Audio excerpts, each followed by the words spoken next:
रात के करीब 2 बजे सर्द हवा धीरे धीरे चल रही थी और मेरी गली में अजीब सी खामोशी पसरी हुई थी।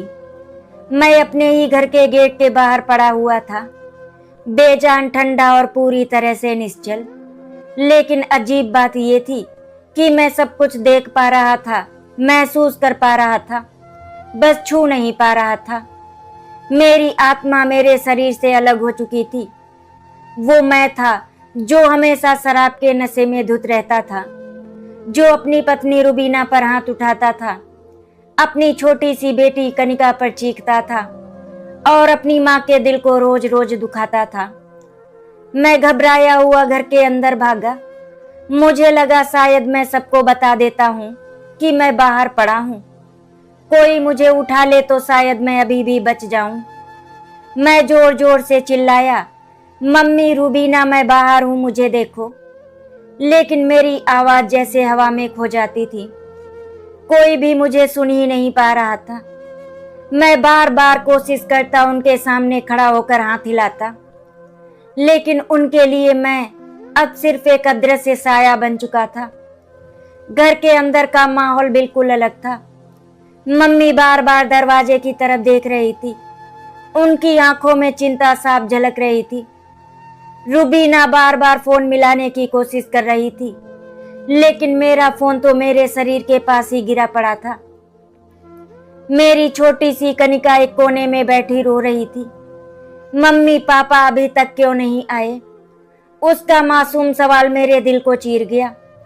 आज पहली बार मुझे अपनी गलती का एहसास हो रहा था, लेकिन अब बहुत देर हो चुकी थी। मुझे वो दिन याद आने लगे जब मैंने पहली बार शराब पी थी। दोस्तों के साथ मजाक मजाक में शुरू हुआ ये सिलसिला कब मेरी आदत बन गया मुझे खुद भी पता नहीं चला। धीरे धीरे शराब मेरी जिंदगी बन गई और मेरा परिवार मेरे लिए बोझ। मैं जितना कमाता था सब शराब में उड़ा देता था। घर की जिम्मेदारियां, पत्नी की जरूरतें, बेटी की मासूम ख्वाहिशें, सब मेरे लिए बेकार की बातें थी। रुबीना वो तो जैसे मेरे पापों की सजा भुगत रही थी। दिन भर घर का काम करती, रात को कपड़े सिलती ताकि घर का खर्च चल सके, और मैं हर रात शराब पी कर आता और उस पर गुस्सा निकालता, उसे मारता, अपमानित करता और वो चुपचाप सब कुछ सह लेती। मैं कभी कभी उसकी आंखों में आंसू देखता था, लेकिन मेरे अंदर इंसानियत तो जैसे मर चुकी थी। मम्मी भी मुझसे बहुत परेशान रहती थी। वो अक्सर कहती, बेटा ये शराब तुझे बर्बाद कर देगी, लेकिन मैं उनकी एक नहीं सुनता था। कई बार तो उन्होंने मुझे थप्पड़ भी मारा, लेकिन मुझ पर उसका भी कोई असर नहीं हुआ। मैं अपनी ही दुनिया में खो चुका था, एक ऐसी दुनिया जहां सिर्फ नशा और अंधकार था। फिर वो दिन आया जब मेरी मम्मी ने मेरी शादी करवा दी। उन्हें लगा कि शादी के बाद मैं सुधर जाऊंगा, लेकिन मैंने तो अपनी पत्नी की जिंदगी भी नरक बना दी। जब कनिका पैदा हुई तब भी मैं नहीं बदला। एक बाप बनने की जिम्मेदारी भी मुझे इंसान नहीं बना सकी, और आज उसी लापरवाही, उसी नशे ने मेरी जान ले ली थी। मैंने बाहर जाकर फिर अपने शरीर को देखा, ठंडा जमीन पर पड़ा हुआ। वो शरीर अब सिर्फ एक लाश था। मैं उसे छूना चाहता था, उसमें वापस जाना चाहता था, लेकिन अब वो मुमकिन नहीं था। मेरी सांसें हमेशा के लिए रुक चुकी थी। धीरे धीरे रात बीत रही थी और मेरे अंदर पछतावे की आग बढ़ती जा रही थी। मुझे आज समझ आ रहा था कि मैंने अपनी जिंदगी ही नहीं, अपने पूरे परिवार की खुशियां भी बर्बाद कर दी थी। लेकिन अभी सुबह नहीं हुई थी और मेरे परिवार को अभी भी ये नहीं पता था कि मैं अब इस दुनिया में नहीं रहा। रात धीरे धीरे बीतती गई और आसमान के काले पर्दे पर हल्की सफेदी उतरने लगी। सुबह के करीब 4 बजे होंगे जब गली में दूध वाले की साइकिल की घंटी बजी और कुछ लोग अपने अपने घरों से बाहर निकलने लगे। मैं अब भी अपने उसी निर्जीव शरीर के पास खड़ा था, जैसे किसी अनहोनी का गवाह बनकर रह गया हूं। तभी पड़ोस का एक आदमी उधर से गुजरा। उसने मुझे जमीन पर पड़ा देखा और पास आकर बोला, अरे ये तो वही है जो रोज शराब पीकर हंगामा करता है, आज फिर नशे में धुत पड़ा है। उसने बिना समझे मुझे हिलाने की कोशिश की, लेकिन मेरे शरीर में कोई हरकत नहीं हुई। उसकी आवाज में अब घबराहट आ गई थी। उसने जल्दी से घर के अंदर जाकर आवाज लगाई, भाभी जी जरा बाहर आइए, लगता है कुछ गड़बड़ है। उसकी आवाज सुनते ही मम्मी और रूबीना दोनों घबरा कर बाहर आई। कनिका भी पीछे पीछे आ गई, अपनी नींद भरी आंखों में डर लिए हुए। जैसे ही उन्होंने मुझे जमीन पर पड़ा देखा, मम्मी के पैरों तले जमीन खिसक गई। उन्होंने कांपते हुए हाथों से मेरा चेहरा पकड़ा, बेटा उठिए, क्या हालत बना रखी है। उनकी आवाज में डर, प्यार और दर्द सब कुछ मिला हुआ था। रूबीना ने भी मुझे उठाने की कोशिश की, बार बार मेरे गाल थपथपाए। सुनिए, उठिए, ना देखिए, सब देख रहे हैं। लेकिन मैं तो अब सुन ही नहीं सकता था, ना महसूस कर सकता था। मेरा दिल चीख रहा था, मम्मी मैं यही हूं, मैं देख रहा हूं आपको, मैं जिंदा हूं। लेकिन मेरी आवाज उनके कानों तक नहीं पहुंच रही थी। कनिका ने जैसे ही मुझे उस हालत में देखा, वो जोर जोर से रोने लगी। मम्मी, पापा को क्या हुआ है? पापा उठ क्यों नहीं रहे? उसका हर एक शब्द मेरे दिल में तीर की तरह चुभ रहा था। मैं अपनी ही बेटी के सामने बेबस खड़ा था, लेकिन कुछ कर नहीं सकता था। धीरे धीरे आसपास के लोग इकट्ठा होने लगे। किसी ने कहा, डॉक्टर को बुलाओ जल्दी। कोई भागकर डॉक्टर को लेने गया, लेकिन मेरे अंदर कहीं ना कहीं ये सच्चाई साफ थी कि अब कुछ भी नहीं बचा है। थोड़ी ही देर में डॉक्टर आया। उसने मेरी नब्ज देखी, आंखों में टॉर्च डाली और फिर एक गहरी सांस लेकर कहा, इनकी मौत हो चुकी है, शायद रात में ही। बस इतना सुनना था कि जैसे पूरा माहौल फट पड़ा। मम्मी जोर जोर से रोने लगी, हे भगवान, मेरा बेटा मुझे छोड़कर चला गया। रूबीना वहीं जमीन पर बैठ गई। उसकी आंखों से आंसू रुकने का नाम नहीं ले रहे थे। वो बस मुझे देखती जा रही थी, जैसे यकीन ही नहीं हो रहा हो कि मैं अब कभी वापस नहीं आऊंगा। कनिका अपनी माँ से लिपटकर बिलख रही थी, मुझे पापा चाहिए, मम्मी पापा को उठाओ ना। मैं ये सब देख रहा था, हर एक दर्द महसूस कर रहा था, लेकिन अब मैं सिर्फ एक तमाशबीन बन चुका था। मेरी आंखों के सामने मेरा पूरा परिवार टूट रहा था और मैं कुछ भी नहीं कर पा रहा था। शायद यही मेरी सजा थी, अपने किए हुए हर गुनाह को अपनी आंखों से देखना और महसूस करना। लेकिन जहां एक तरफ मेरा परिवार दर्द में डूबा हुआ था, वहीं दूसरी तरफ कुछ लोग फुसफुसा रहे थे। एक औरत ने ताने मारते हुए कहा, अच्छा हुआ मर गया, अपने परिवार का जीना हराम कर रखा था, रोज रोज का तमाशा खत्म हुआ। उसकी ये बात सुनकर मेरा दिल जैसे चीर गया।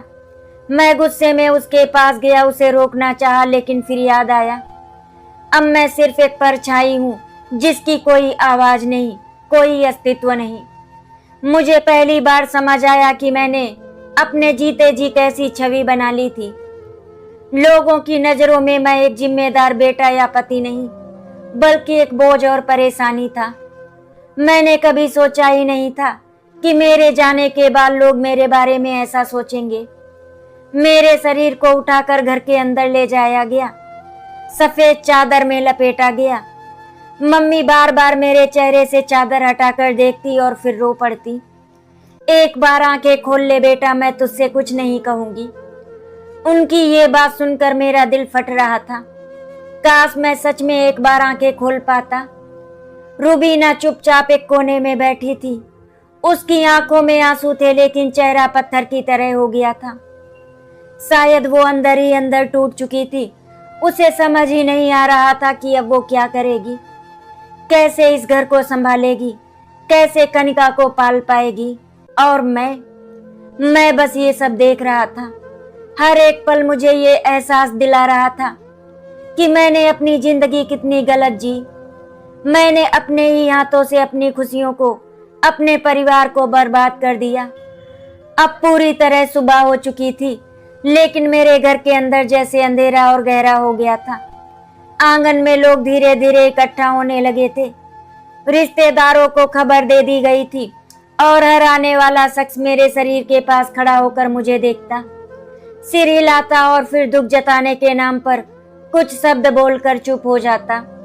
मैं एक कोने में खड़ा ये सब देख रहा था, अपने ही अंतिम दृश्य का गवाह बनकर। सफेद चादर में लिपटा मेरा शरीर अब किसी के लिए मैं नहीं रहा था, बस एक लाश बन गया था जिसे कुछ घंटों बाद शमशान ले जाया जाना था। मम्मी मेरे सिराने बैठी थी, उनका रो रो कर बुरा हाल हो चुका था। उनकी आंखें सूज गई थी, आवाज बैठ गई थी, लेकिन उनके आंसू थमने का नाम नहीं ले रहे थे। वो बार बार मेरे बालों को सहलाती और कहती, बेटा तू मुझे छोड़कर क्यों चला गया? मैंने तो सोचा था तेरी शादी करवा दूंगी तो तू सुधर जाएगा। मैंने तो तेरे लिए ही सब किया था। उनकी हर बात मेरे दिल में एक नए घाव की तरह लग रही थी। मैं चाहता था कि मैं उनके पैरों में गिरकर माफी मांग लूं, उन्हें गले लगा लूं, लेकिन अभी ये सब सिर्फ एक अधूरी चाह बनकर रह गया था। दूसरी तरफ रूबीना थी, वो एक कोने में चुपचाप बैठी थी।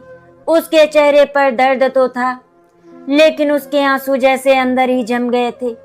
शायद वो इतना कुछ सह चुकी थी कि अब उसके आंसुओं में भी ताकत नहीं बची थी। कुछ औरतें उसके पास बैठकर उसे दिलासा दे रही थी, हिम्मत रख बहू, अब तुझे ही सब संभालना है। लेकिन वो बस खाली नजरों से मेरे शरीर को देख रही थी। मुझे पहली बार समझ आया कि मैंने इस औरत को कितना अकेला छोड़ दिया था। कनिका मेरी छोटी सी बेटी, वो बार बार मेरे पास आकर खड़ी हो जाती थी। उसकी आंखों में मासूम सवाल थे, पापा उठ क्यों नहीं रहे, सब लोग क्यों रो रहे हैं? कोई उसे समझाने की कोशिश करता, कोई उसे दूर ले जाता, लेकिन वो बार बार मेरे पास आ जाती। एक बार उसने मेरा हाथ पकड़ने की कोशिश की और बोली, पापा चलो ना, मुझे स्कूल छोड़ना है। ये सुनकर मेरा दिल जैसे टूटकर बिखर गया। मैं चिल्लाना चाहता था, रोना चाहता था, लेकिन अब मेरी भावनाएं सिर्फ मेरे अंदर ही कैद थी। इसी बीच कुछ लोग धीरे धीरे बातें कर रहे थे।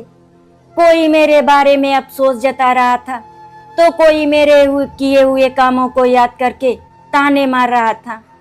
एक आदमी बोला, जिंदगी भर शराब पी पी कर खुद को और अपने परिवार को बर्बाद किया, आखिर यही अंजाम होना था। उसकी बात सुनकर मुझे गुस्सा तो आया, लेकिन साथ ही ये एहसास भी हुआ कि वो गलत नहीं कह रहा है। ये सच्चाई बहुत कड़वी थी। कुछ ही देर में अंतिम संस्कार की तैयारी शुरू हो गई। मुझे लकड़ियों के ऊपर लिटाया गया। सफेद कपड़े में लिपटा हुआ मेरा शरीर अब इस दुनिया से विदा लेने वाला था। मम्मी फिर से बिलख पड़ी, नहीं मेरा बेटा कहीं नहीं जाएगा। लोग उन्हें संभालने लगे। रूबीना भी अब अपने आंसुओं को रोक नहीं पाई, वो भी जोर जोर से रोने लगी। कनिका अपनी माँ से लिपटकर बस एक ही बात कह रही थी, मुझे पापा चाहिए। मैं ये सब देख रहा था और हर एक पल मेरे अंदर पछतावे की आग और तेज होती जा रही थी। मुझे समझ आ रहा था कि इंसान अपने जीते जी जो बोता है वही काटता है। मैंने नफरत, दर्द और लापरवाही बोई थी और आज उसका फल मेरे सामने था। जब मुखाग्नि देने का समय आया तो मेरे किसी करीबी रिश्तेदार ने ये रस्म निभाई। आग की लपटें धीरे धीरे मेरे शरीर को घेरने लगी। वो शरीर जिस पर मुझे इतना घमंड था, जो मुझे ताकतवर महसूस कराता था, आज वही शरीर राख में बदल रहा था और मैं बस खड़ा ये सब देख रहा था। आग की लपटों के बीच मुझे अपनी पूरी जिंदगी एक फिल्म की तरह नजर आने लगी। मेरी गलतियां, मेरी जीत, मेरा अहंकार और सबसे ज्यादा मेरे परिवार का दर्द। मुझे पहली बार समझ आया कि जिंदगी कितनी कीमती होती है और मैंने उसे कितनी सस्ती चीजों में बर्बाद कर दिया। धीरे धीरे मेरा शरीर राख में बदल गया। शमशान से लौटते वक्त घर का हर कोना जैसे बोझिल हो चुका था। वही घर जहाँ कभी मेरी आवाज गूंजती थी, चाहे गुस्से में ही सही, अब पूरी तरह शांत था। दरवाजे से अंदर कदम रखते ही एक अजीब सा सन्नाटा सबको चुभने लगा। मम्मी की आंखें बार बार दरवाजे की ओर उठ जाती, जैसे उन्हें अब भी उम्मीद हो कि मैं अंदर आ जाऊंगा और हमेशा की तरह कहूंगा खाना लगा दो। लेकिन इस बार वो आवाज कभी नहीं आने वाली थी। मैं भी वहीं खड़ा ये सब देख रहा था। एक ऐसा घर जिसे मैंने अपने व्यवहार से पहले ही नरक बना दिया था, अब सच में वीरान लगने लगा था। रुबीना ने धीरे धीरे अपने आंसू पोंछे और खुद को संभालने की कोशिश की। उसके सामने अब दुख मनाने का समय नहीं था, बल्कि एक नई जिम्मेदारी खड़ी थी, इस घर को चलाने की, कनिका को पालने की और मम्मी को संभालने की। वो जानती थी कि अब उसे ही मजबूत बनना होगा, क्योंकि अगर वो टूट गई तो पूरा घर बिखर जाएगा। उसने चुपचाप अपने काम फिर से शुरू कर दिए। रसोई में गई, चूल्हा जलाया, लेकिन हर एक चीज में उसे मेरी याद आ रही थी। वो वही रसोई थी जहां मैं कभी उसकी मेहनत की कद्र नहीं करता था, जहां मैं उसे डांटता था, और आज वही रसोई उसकी मजबूरी बन गई थी। मम्मी एक कोने में बैठी थी, उनकी आंखें सूनी हो चुकी थी। उनका रोना अब धीमा हो गया था, लेकिन दर्द और गहरा हो गया था। वो बार बार खुद को कोस रही थी, शायद मेरी परवरिश में ही कोई कमी रह गई। अगर मैंने उसे और सख्ती से समझाया होता तो आज वो जिंदा होता। उनकी ये बात सुनकर मेरा दिल जैसे चीर गया। मैं जानता था कि गलती उनकी नहीं, मेरी थी, लेकिन अब ये सच उन्हें कौन समझाए। मैं उनके पास गया, उनके सामने बैठा, लेकिन अब मेरे होने या ना होने से कोई फर्क नहीं पड़ता था। कनिका अभी भी पूरी तरह समझ नहीं पा रही थी कि क्या हुआ है। वो बार बार अपनी माँ से पूछती, मम्मी पापा कब आएंगे। हर बार रुबीना उसे सीने से लगा लेती और रो पड़ती। एक दिन उसने मासूमियत से कहा, मम्मी अगर पापा नहीं आएंगे तो मैं उनसे बात कैसे करूंगी। ये सवाल सुनकर घर का हर कोना जैसे रो पड़ा। मैं खुद को रोक नहीं पाया और मैं उसके पास गया। उसके सिर पर हाथ रखने की कोशिश की, लेकिन मेरी उंगलियां हवा में ही रह गई। मैं अपनी ही बेटी के सिर पर हाथ नहीं रख सकता था। ये एहसास मेरे लिए सबसे बड़ा दर्द था। दिन बीतने लगे, लेकिन हर दिन अपने साथ एक नई चुनौती लेकर आता था। पैसे की कमी धीरे धीरे सामने आने लगी। मैंने कभी कोई बचत नहीं की थी और अब घर चलाना मुश्किल हो रहा था। रुबीना ने अपने सिलाई के काम को और बढ़ा दिया। वो दिन रात मेहनत करने लगी, कभी ब्लाउज सिलती, कभी सूट, कभी बच्चों के कपड़े। उसकी उंगलियां थक जाती, आंखें जलने लगती, लेकिन वो रुकती नहीं थी। उसे पता था कि अब वही इस घर की रीढ़ है। मम्मी भी धीरे धीरे खुद को संभालने लगी। उन्होंने अपने आंसुओं को अंदर ही दबा लिया और रुबीना का साथ देने लगी। वो कनिका का ध्यान रखती, घर के छोटे मोटे काम संभालती और हर वक्त यही कोशिश करती कि घर में हिम्मत बनी रहे। लेकिन जब रात को सब सो जाते, तब वो चुपके से मेरे कमरे में आकर रोती थी। मेरी तस्वीर को देखकर, मेरे पुराने कपड़ों को छूकर मैं ये सब देख रहा था। हर एक पल, हर एक दर्द और हर दिन मेरे अंदर पछतावा और गहरा होता जा रहा था। मुझे समझ आ रहा था कि मैंने अपने जीते जी जो जिम्मेदारियां नहीं निभाई, अब वही जिम्मेदारियां मेरे जाने के बाद मेरे अपनों को उठानी पड़ रही हैं। धीरे धीरे समय आगे बढ़ रहा था और मेरे बिना इस घर को जीना सीखना पड़ रहा था। आखिर ये सफर आसान नहीं था। हर दिन एक नई परीक्षा थी। समय किसी के लिए नहीं रुकता। ये बात अब मेरे घर वालों की जिंदगी में साफ दिखाई देने लगी थी। मेरे जाने के कुछ हफ्तों बाद ही घर का माहौल धीरे धीरे बदलने लगा। अभी दर्द भी था, लेकिन अब उस दर्द के साथ जीने की आदत भी बनती जा रही थी। रुबीना सुबह जल्दी उठती, घर का सारा काम निपटाती, कनिका को स्कूल के लिए तैयार करती और फिर अपने सिलाई के काम में लग जाती। उसकी दिनचर्या इतनी व्यस्त हो गई थी कि उसे अपने दुख के लिए भी समय नहीं मिलता था। लेकिन जब कभी वो अकेली होती, उसकी आंखों में वही पुराना दर्द उभर आता, एक ऐसा दर्द जो मैंने उसे जिंदगी भर दिया था। कनिका अब थोड़ी समझदार होने लगी थी। उसने अपने सवाल पूछने कम कर दिए थे, लेकिन उसकी आंखों में अब भी एक खालीपन था। स्कूल से लौटकर वो चुपचाप बैठ जाती, कभी अपनी कॉपी खोलती, कभी मेरी पुरानी तस्वीर को देखती और फिर धीरे से पूछती, मम्मी पापा सच में अब कभी नहीं आएंगे ना। रूबीना हर बार उसे सीने से लगा लेती और खुद को संभालने की कोशिश करती। मैं ये सब देखता और हर बार मेरा दिल और भारी हो जाता। मम्मी ने भी खुद को मजबूत बना लिया था। वो अब घर के हर छोटे बड़े काम में हाथ बटाने लगी थी। उन्होंने अपने दर्द को अपने अंदर ही दबा लिया और रूबीना के लिए एक सहारा बन गई। कभी कभी वो उसे समझाती, बहू अब तुझे ही इस घर को संभालना है, तेरी हिम्मत ही हमारी ताकत है। उनके ये शब्द रूबीना को अंदर से हिम्मत देते, लेकिन मैं जानता था कि ये वही माँ थी जो रात को चुपके से रोती थी और भगवान से पूछती थी, मेरे बेटे को इतनी सख्त सजा क्यों मिली। धीरे धीरे घर की हालत भी बदलने लगी। रूबीना की मेहनत रंग लाने लगी थी। उसकी सिलाई का काम बढ़ गया था। आसपास के लोग अब उसे पहचानने लगे थे। कुछ लोग उसकी तारीफ करते, बहुत हिम्मती है ये लड़की, इतने बड़े दुख के बाद भी खुद को संभाल लिया। ये सुनकर मुझे थोड़ा सुकून मिलता, लेकिन साथ ही एक कसक भी होती। अगर मैं जिंदा होता और जिम्मेदार होता तो शायद उसे इतनी मेहनत ना करनी पड़ती। लेकिन हर कोई ऐसा नहीं था जो उसके हौसले की कद्र करता। कुछ लोग अब भी बातें बनाते थे, देखो अब तो ये अच्छी कमाई कर रही है, जब पति था तब तो कुछ करती नहीं थी। ऐसी बातें सुनकर मेरा खून खौल उठता था।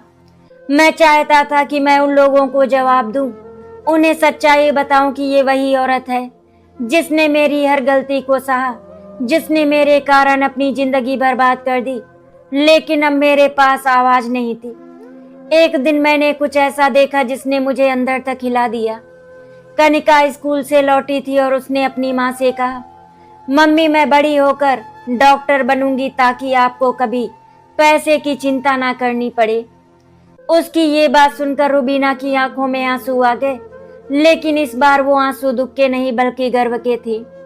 मम्मी ने भी उसे गले लगा लिया, मेरी पोती कुछ बड़ा करेगी। उस पल मुझे पहली बार थोड़ा सुकून मिला।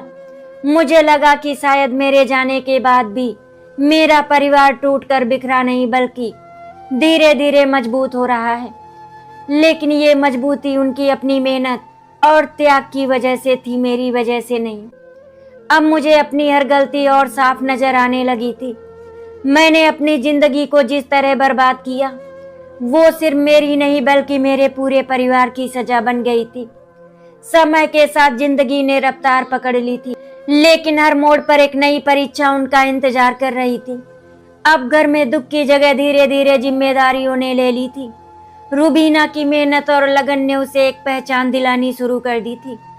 आसपास की महिलाएं अब उससे कपड़े सिलवाने आने लगी थी और उसकी कारीगरी की तारीफ भी करने लगी थी। जो लोग कभी उसके हालात पर तरस खाते थे, अब वही लोग उसकी हिम्मत की मिसाल देने लगे थे। मैं ये सब देखता तो मेरे अंदर एक अजीब सी भावना जागती, थोड़ा सुकून, लेकिन उससे कहीं ज्यादा पछतावा, क्योंकि अगर मैं सही रास्ते पर होता तो ये सब उसे अकेले नहीं करना पड़ता। एक दिन मोहल्ले की एक बुजुर्ग महिला ने रूबीना से कहा, बहू तू इतना अच्छा काम करती है, क्यों ना एक छोटी सी सिलाई की दुकान खोल ले, घर बैठे बैठे कब तक काम करेगी। ये बात सुनकर रूबीना कुछ देर के लिए सोच में पड़ गई। उसके मन में डर भी था, पैसे कहाँ से आएंगे और जिम्मेदारी कैसे संभालेगी, लेकिन उसके अंदर कहीं न कहीं एक हिम्मत भी जाग रही थी। मम्मी ने भी उसका हौसला बढ़ाया, बहू मैं हूं ना तेरे साथ, तू बस हिम्मत कर, बाकी सब ठीक हो जाएगा। कई दिनों तक सोचने के बाद आखिरकार उसने ये कदम उठाने का फैसला लिया। उसने थोड़ी बहुत जमा पूंजी और कुछ उधार लेकर एक छोटी सी दुकान किराए पर ली। वो दुकान बहुत बड़ी नहीं थी, लेकिन उसके सपनों के लिए काफी थी। उसने खुद अपने हाथों से उसे सजाया, मशीनें रखी और एक छोटा सा बोर्ड लगवाया, रूबीना सिलाई सेंटर। जब मैंने ये देखा तो मेरे अंदर एक गर्व की भावना उठी, लेकिन साथ ही ये एहसास भी कि ये सब मेरे बिना हो रहा है। दुकान खुलने के पहले दिन रूबीना ने भगवान के सामने दिया जलाया और आंखें बंद करके प्रार्थना की, हे भगवान मुझे इतना बल देना कि मैं अपने परिवार को अच्छे से संभाल सकूं। उसकी आवाज में एक अटूट विश्वास था। मम्मी और कनिका भी उसके साथ खड़ी थी। उसकी ताकत बनकर। शुरुआत में काम थोड़ा धीमा था, लेकिन धीरे धीरे लोग उसकी दुकान तक आने लगे। उसकी मेहनत, ईमानदारी और सादगी ने लोगों का दिल जीत लिया। अब वो सिर्फ एक घर चलाने वाली औरत नहीं थी, बल्कि एक मजबूत और आत्मनिर्भर महिला बन रही थी। कनिका भी अब अपनी पढ़ाई पर ध्यान देने लगी थी। वो हर दिन अपनी माँ को मेहनत करते देखती और खुद को और बेहतर बनाने की कोशिश करती। लेकिन जिंदगी कभी भी पूरी तरह आसान नहीं होती। एक दिन दुकान पर एक आदमी आया और उसने रुबीना को परेशान करने की कोशिश की, उसकी मजबूरी का फायदा उठाने की कोशिश की। ये देखकर मेरा खून खौल उठा। मैं गुस्से में उसके सामने गया, लेकिन फिर वही सच्चाई। मैं कुछ कर नहीं सकता था, लेकिन उस दिन मैंने कुछ अलग देखा। रुबीना ने डरने की बजाय उस आदमी को डटकर जवाब दिया। उसने साफ शब्दों में कहा, मैं कमजोर नहीं हूँ, अपने दम पर जी रही हूँ और किसी की गलत नजर बर्दाश्त नहीं करूंगी। उसकी आवाज में इतनी दृढ़ता थी कि वो आदमी बिना कुछ बोले वहां से चला गया। उस पल मुझे एहसास हुआ कि मेरी पत्नी, जिसे मैं हमेशा कमजोर समझता था, असल में मुझसे कहीं ज्यादा मजबूत थी।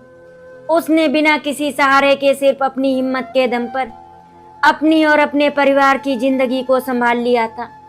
मम्मी ने उस दिन उसे गले लगाकर कहा, मुझे तुझ पर गर्व है बहू, तूने साबित कर दिया कि औरत कभी कमजोर नहीं होती। कनिका भी अपनी माँ को देखकर मुस्कुरा रही थी। उसकी आंखों में अब डर नहीं बल्कि आत्मविश्वास था।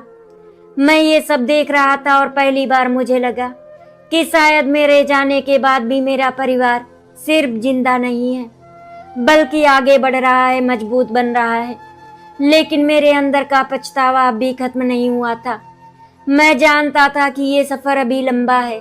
समय के साथ हर घाव धीरे धीरे बढ़ने लगता है, लेकिन कुछ निशान ऐसे होते हैं जो हमेशा के लिए दिल पर रह जाते हैं। मेरे घर की कहानी भी कुछ ऐसी ही थी। अब कई महीने बीत चुके थे। जिस घर में कभी मेरी वजह से रोज कलह और चीख पुकार होती थी, अब वहां शांति थी। वो शांति जो सुकून भी देती थी और कहीं न कहीं मेरे होने की कमी भी महसूस कराती थी। मैं हर दिन ये सब देखता और सोचता कि अगर मैंने अपने जीते जी ये बदलाव लाने की कोशिश की हो तो शायद आज मैं भी इस खुशहाली का हिस्सा होता। रुबीना पूरी तरह बदल चुकी थी। वो सिर्फ एक सहन करने वाली औरत नहीं रही थी, बल्कि एक आत्मनिर्भर, मजबूत और आत्मसम्मान से भरी महिला बन चुकी थी। उसकी दुकान अब अच्छे से चलने लगी थी। आसपास के लोग अब उसे सिर्फ बेचारी नहीं, बल्कि मिसाल के रूप में देखने लगे थे। जो लोग पहले उसके बारे में ताने मारते थे, अब वही उसकी तारीफ करते नहीं थकते थे। कई औरतें उसे प्रेरणा लेकर अपने पैरों पर खड़ी होने की सोचने लगी थी। ये सब देखकर मुझे गर्व तो होता था, लेकिन साथ ही दिल में एक टीस भी उठती थी। ये सब उस दर्द की कीमत पर मिला है जो मैंने उसे दिया था। कनिका भी अब बड़ी हो रही थी। उसकी आंखों में अब पहले जैसा डर नहीं था, बल्कि एक सपना था कुछ बनने का, अपनी माँ का सहारा बनने का। वो पढ़ाई में बहुत अच्छी हो गई थी। स्कूल में टीचर्स उसकी तारीफ करते थे, ये बच्ची बहुत होशियार है, आगे चलकर जरूर कुछ बड़ा करेगी। जब वो घर आकर ये बात बताती तो रुबीना और मम्मी के चेहरे पर गर्व साफ नजर आता था। मैं भी उसे देखता और मन ही मन खुश होता, लेकिन फिर वही सवाल मेरे अंदर उठता, क्या मैं उसके इस सफर का हिस्सा बनने के लायक था? मम्मी भी अब पहले से काफी संभल चुकी थी। उन्होंने अपने दर्द को अपने भीतर ही समेट लिया था और अब अपना पूरा ध्यान घर और कनिका पर देने लगी थी। कभी कभी वो मेरी तस्वीर के सामने बैठकर धीरे से कहती, तू जहाँ भी हो बेटा, देख रहा होगा ना, तेरी बेटी कितनी अच्छी बन रही है। उनकी ये बातें सुनकर मेरा दिल भर आता। मैं चाहता कि मैं उन्हें जवाब दूं, कहूं कि मैं सच में देख रहा हूं, लेकिन अब मेरे पास सिर्फ खामोशी थी। एक दिन मोहल्ले में एक छोटा सा कार्यक्रम रखा गया, जहां मेहनती और आत्मनिर्भर महिलाओं को सम्मानित किया जाना था। उस कार्यक्रम में रुबीना का नाम भी लिया गया। जब उसे स्टेज पर बुलाया गया तो पूरा माहौल तालियों से गूंज उठा। उसने जब मंच पर खड़े होकर अपनी कहानी सुनाई, कैसे उसने मुश्किल हालात में भी हार नहीं मानी, तो कई लोगों की आंखें नम हो गई, लेकिन उसने कहीं भी मेरा नाम नहीं लिया, ना ही मेरी शिकायत की उसने। बस इतना कहा, जिंदगी में चाहे कितनी भी मुश्किलें आए, अगर हिम्मत हो तो हर रास्ता आसान हो जाता है। उसकी ये बात मेरे दिल में उतर गई। उसने मेरे बारे में कुछ भी बुरा नहीं कहा, जबकि उसके पास कहने के लिए बहुत कुछ था। उसकी महानता थी और मेरी छोटी सोच। उस दिन मुझे पहली बार ये महसूस हुआ कि इंसान की असली पहचान उसके जीते जी नहीं, बल्कि उसके जाने के बाद बनती है। मैंने अपने पीछे एक ऐसी पहचान छोड़ी थी जिसे लोग भूलना चाहते थे, लेकिन मेरे परिवार ने अपने कर्मों से उस पहचान को बदलना शुरू कर दिया था। अब लोग मेरे नाम को नहीं, बल्कि मेरी पत्नी और बेटी को पहचानने लगे थे। मैं अब भी हर दिन उनके साथ था, एक अदृश्य साया बनकर। लेकिन अब मेरे अंदर का दर्द थोड़ा बदलने लगा था। पछतावा तो था, लेकिन उसके साथ एक सुकून भी जुड़ गया था कि मेरा परिवार अब टूट नहीं रहा, बल्कि हर दिन और मजबूत हो रहा। समय की धारा अब अपने अंतिम मोड़ की ओर बढ़ रही थी। मैं कब से अपने ही घर के आसपास भटक रहा था, इसका मुझे खुद ही अंदाजा नहीं था। दिन रात मौसम बदलते रहे, लेकिन मैं वहीं था, एक अदृश्य साया बनकर, जो सिर्फ देख सकता था, महसूस कर सकता था, लेकिन कुछ बदल नहीं सकता था। लेकिन अब धीरे धीरे मेरे अंदर कुछ बदलने लगा था। पहले जो पछतावा मुझे अंदर ही अंदर तोड़ रहा था, अब वही पछतावा मुझे कुछ सिखाने लगा था। मेरी गलतियों का सच, मेरे कर्मों का परिणाम और जिंदगी की असली कीमत। एक रात जब सब सो चुके थे, घर में गहरी खामोशी थी। मम्मी अपनी चारपाई पर लेटी थी, कनिका अपनी किताबों के बीच सो गई थी और रुबीना थकी हुई अपनी सिलाई मशीन के पास ही झपकी ले रही थी। मैं उन तीनों को देख रहा था, तीनों जो कभी मेरी वजह से दुख में थे, आज भी संघर्ष कर रहे थे, लेकिन अब टूटे नहीं थे। उसी वक्त मुझे एक अजीब सी शांति महसूस हुई, जैसे किसी ने मेरे दिल का बोझ हल्का कर दिया हो। मुझे लगा जैसे कोई अदृश्य शक्ति मुझे पुकार रही है, एक ऐसी पुकार जो इस दुनिया से कहीं दूर ले जाने के लिए थी। मैंने आखिरी बार अपने परिवार को गौर से देखा। मम्मी के चेहरे पर अब भी दर्द था, लेकिन उनमें संतोष भी था कि उनका घर संभल गया है। कनिका मासूम बच्ची से एक समझदार लड़की बन चुकी थी, जिसके सपनों में अब डर नहीं बल्कि उम्मीद थी। और रुबीना, वो अब सिर्फ मेरी पत्नी नहीं, बल्कि इस घर की ताकत बन चुकी थी, एक ऐसी ताकत जो किसी भी तूफान से लड़ सकती थी। उस पल मुझे एहसास हुआ कि अब मेरी यहाँ कोई जरूरत नहीं। मेरे बिना भी ये तीनों अपनी जिंदगी जीना सीख चुके थे। मैंने जो गलतियां की थी उसकी सजा मैंने देख ली थी और शायद समझ भी ली थी। अब मुझे इस अधूरी दुनिया से आगे बढ़ना था। मैं धीरे धीरे पीछे हटने लगा, सब कुछ धुंधला होने लगा। लेकिन जाने से पहले मैं एक बार कनिका के पास गया। वो नींद में थी, लेकिन उसके चेहरे पर एक हल्की सी मुस्कान थी।